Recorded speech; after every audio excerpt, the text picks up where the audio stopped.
Hi, Chris Klein, Director of Butterfly Ridge Butterfly Conservation Center. Thought I'd bring you outside in the cold here. And you want to know how cold? Let me get my phone working. There we go. Can you see that? It's a whopping 8 degrees outside.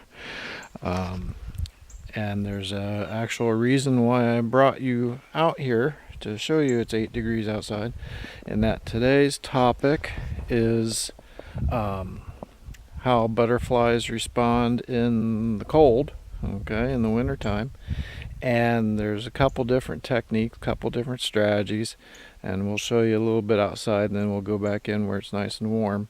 And the very first thing I wanted to show you is actually some of these grasses that are laying here in the snow. And these grasses serve a very important role, especially for little grass skippers, in that the grass skippers, their caterpillar host plants, actually their caterpillars will actually spend the winter inside these grass stems.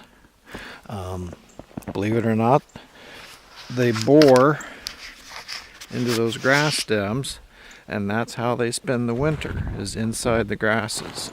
Now we're going to walk a little ways down here, and I can show you another strategy that some different butterflies use. So I'll turn the camera around so you can enjoy the walk too.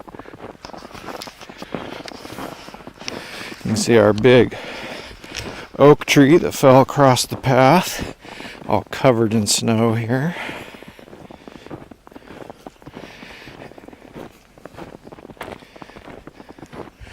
And we're going to try to go up the path here without falling down.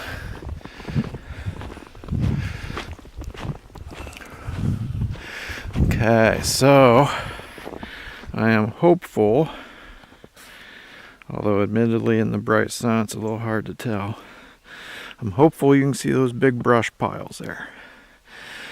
Because believe it or not, we have butterflies who actually spend the winter here in Ohio as adult butterflies. And how they do it is they hunker down in those brush piles, because that snow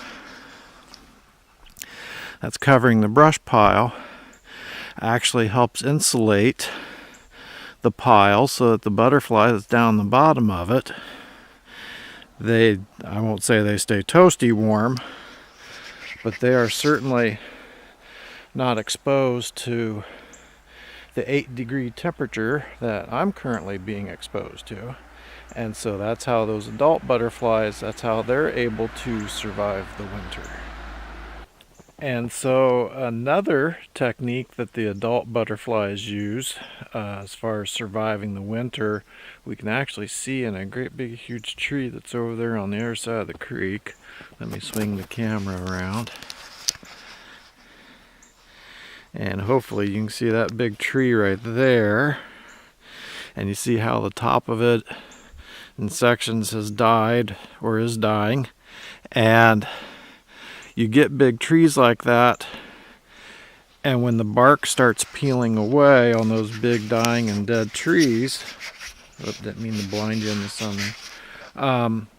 When the bark starts peeling away on those dead and dying trees, the adult butterflies who overwinter, like your question marks and your commas and your mourning cloaks, they will actually kind of wedge themselves in behind that peeling bark on those dead trees, and they'll spend the winter there. Once again, protected from the cold winds, protected from the 8 degrees. I mean, it's not going to be a lot warmer there, but they'll be able to pick up at least a few degrees of protection. And so that's another way that adult butterflies are able to survive the winter here in Ohio. Okay, so here we are underneath the building on our way to the caterpillar house. Thought you might enjoy these really cool icicles growing underneath the deck of the building there.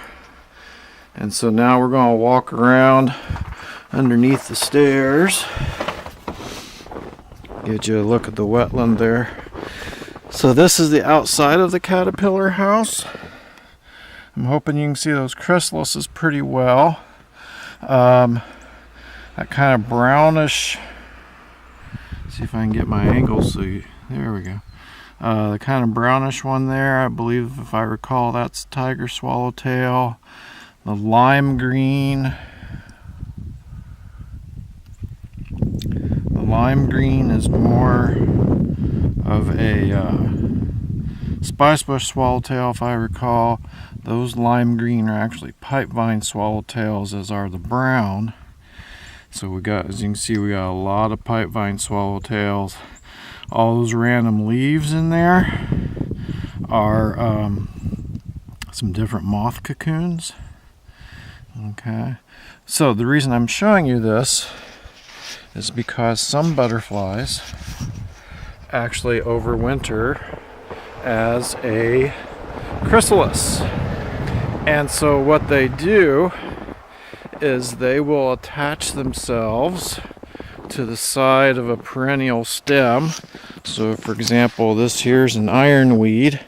So out in nature they would attach themselves to the side of that stem, or possibly grasses or multiflora rose or my solar powered light there.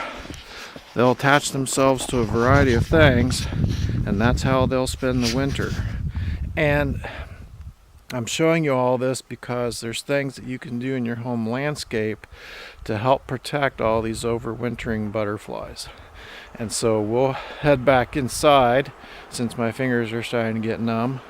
We'll go back inside and we'll talk about how your home landscape management impacts these overwintering butterflies. Alrighty, well, now that we're back inside, you might notice some things are a little bit different than the way they usually are. First off, the lighting probably looks a little bit different, and you'll notice a gentle hum maybe in the background.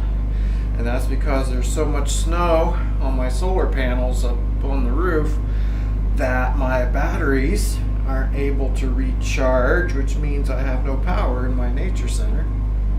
So we're having to use our little portable Honda generator out on the front porch and run the extension cord from there. So that's the hum in the background. Hopefully it's not too distracting. And so when we were outside, I pointed out some of the grass stems coming up through the snow.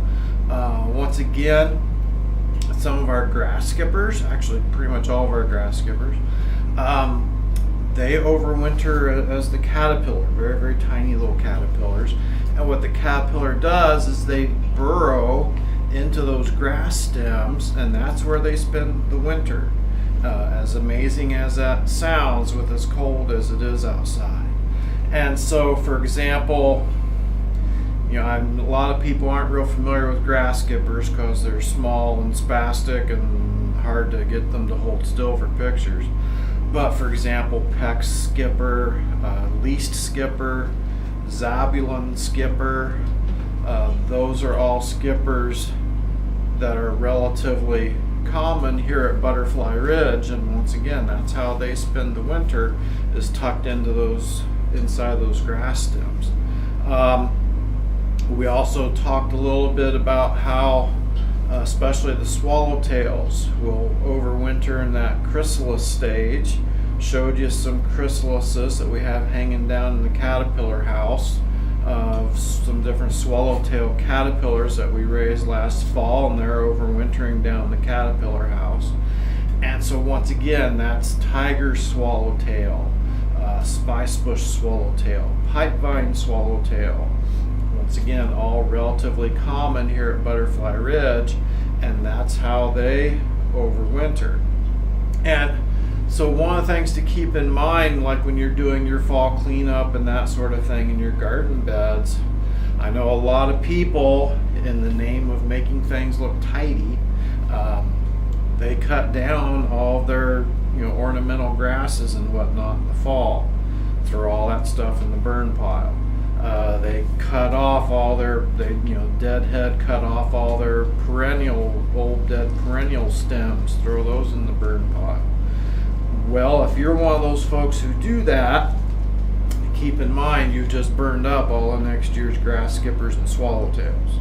Okay, so that's why here at Butterfly Ridge we really, really strongly encourage folks kind of hold off on that fall tidying up. Okay, resist the urge and wait until spring when things start to green up again, because what will happen, those little grass skipper caterpillars, when those grasses start to green up again in the spring, then those caterpillars will actually come out of those old stems, last year's stems, migrate down to where the new lush growth is down at the base, and they start feeding.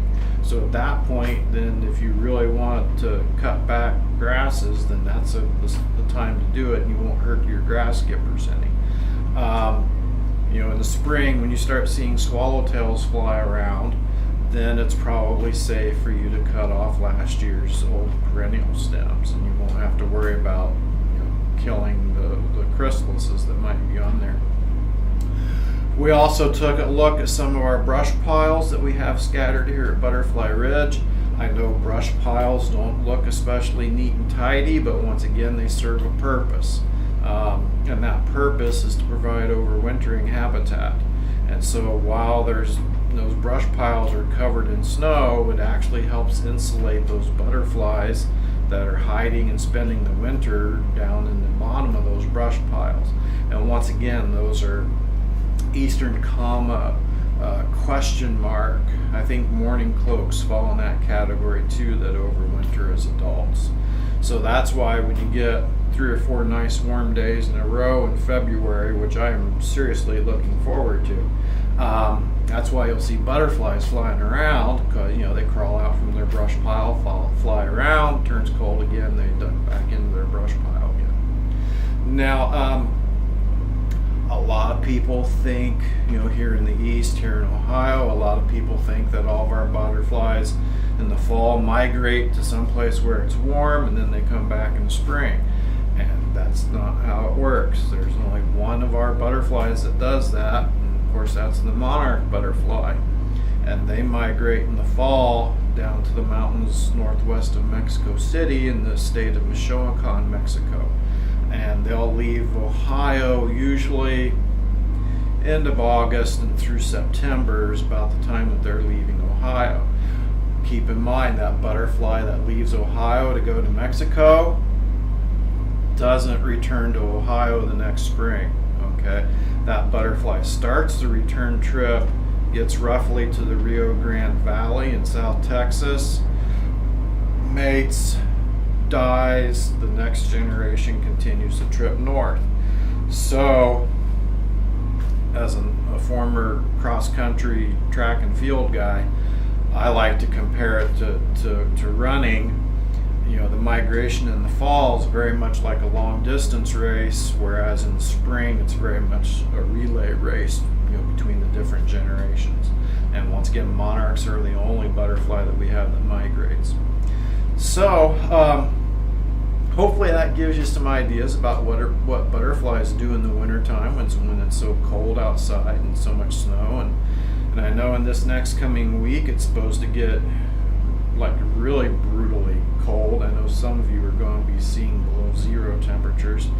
So as you're huddled in your houses next to the wood stove or the fireplace, kind of keep in the back of your mind what the butterflies are doing right now, and kind of work that into your planning and in your home landscapes. How can you provide habitat for butterflies to overwinter at your site? And so with that, I'll say goodbye. We'll see you next Monday. Hope you stay warm through the next cold spell, and we'll see you later. Bye.